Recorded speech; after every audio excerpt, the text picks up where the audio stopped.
Welcome everyone, and thanks for joining me this week. We're walking soybean fields, getting ready for fungicide and insecticide applications on these soybeans. But first, we need to stage them, make sure we're at that critical R3 timing. And that's what we're gonna do this week on Grow Smart in the Field.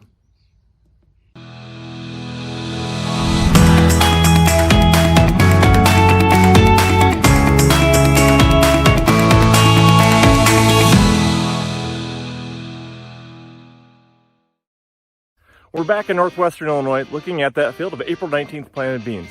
Now earlier in the year, I was able to come back into this field and we were able to look at that emergence. Well, today you can see they're looking great.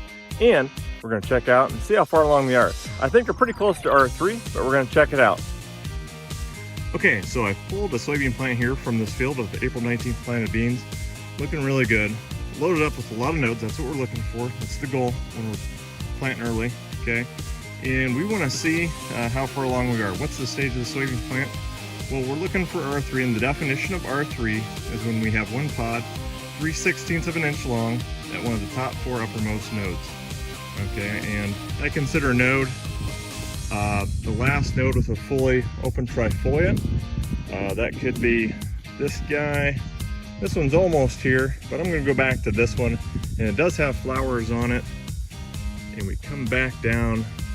So 1, 2, 3, go back to 4. All right, I can already see with the 4th node, we're probably 3/16 of an inch long. Let me get out my tape measure. I can do one right here, actually on the 3rd node. So my black mark, you can see on my tape measure right there, is 3/16 of an inch, or 5 millimeters if you prefer. And we are pretty much right there. We're just right at the beginning of R3 from these April 19th planted soybeans. So we're in good shape. So if we're looking to make that application of fungicide insecticide, this would be the time to do it. This is our optimal time. Now, what's really interesting about this plant, or these plants, are the number of nodes we've got going on here. So if we come down here, at the very bottom, we can start counting nodes. So 1, 2, 3, 4, 5, 6, 7, 8, 9, 10, 11, 12, 13, 14, almost 15 nodes right now. Okay, if we assume soybean plants can average 22 nodes 5 through 18, that's where 80% of our yield is going to come from on a soybean plant. So wait until R3. We've got almost all of our main high yielding nodes on this plant out, and we're going to protect them with that fungicide insecticide application.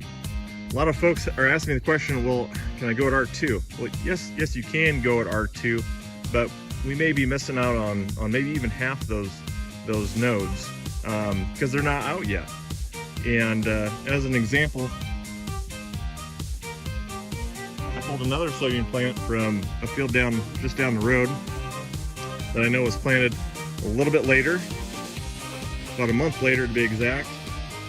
As you can see, we're at full flower, so we've got flowers from basically the top node all the way down this plant, the bottom node.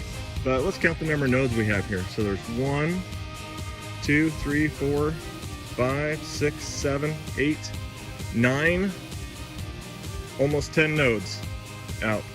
So 9 compared to 16. You can see the advantage of that earlier planting, or that pushing that early planting window. And that's where we see that difference. We have a longer R2 window, or full flowering window, and we're going to add additional nodes there. So if you're wanting to put a fungicide insecticide on an R2 soybean plant, yeah, you can do that.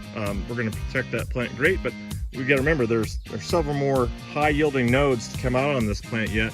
And I will recommend our growers and customers to wait another week or two to get to that R3 time frame, just to get some of those high yielding nodes out and protected. So I know sometimes that may mean a separate application.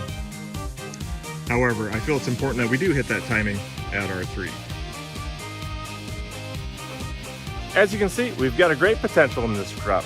Our earliest planted soybeans at R3, time to protect them with that application of Revitec or Preaxor plus Fast Act. We need to protect these plants from diseases. We need to protect them from the insects like Japanese beetles. There's plenty of them flying around out here today. Okay? And we want to finish this crop off strong.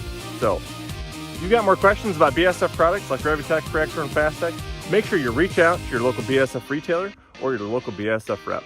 Everyone stay safe, and we'll see you in the field next time.